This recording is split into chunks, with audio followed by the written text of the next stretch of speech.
এই দেখো, এটা ডমপুকুর গ্রাম। এই গ্রামে আইপিএল চলছে এখন। সারা ভারতবর্ষ জুড়ে আইপিএল চলছে, কিন্তু আমাদের এই গ্রামে আইপিএল চলছে। এই দৌড়ে দৌড়ে রান নিচ্ছে খুব তেজ গতিতে। এই তো আমাদের ধোনি উইকেট কিপার ছেড়ে ফিল্ডিং নেমেছে, বল করছে। এটা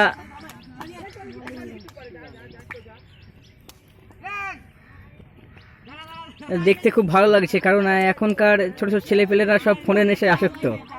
তারা এইসব খেলাধুলা থেকে খুবই বিরত। তারা জানেই না কিভাবে ব্যাট ধরতে হয়, বল করতে হয় এখনকার ছোট ছোট বাচ্চারা। কিন্তু এখানকার ছোট ছোট ছেলেপেলেরা কি সুন্দর খেলাতে করছে, এটা দেখে খুবই ভালো লাগছে। এই দেখো আমাদের উইকেট কিপার, হ্যাঁ, কেএল রাহুল। ছোট ছেলে, বাচ্চা, ক্লাস 3-তে পড়ে।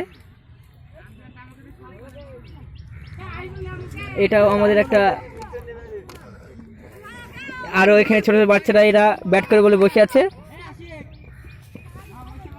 খুব সুন্দর খেলা দেখে ভালো লাগছে, আমাদের ছোটবেলার কথা মনে পড়ে যাচ্ছে।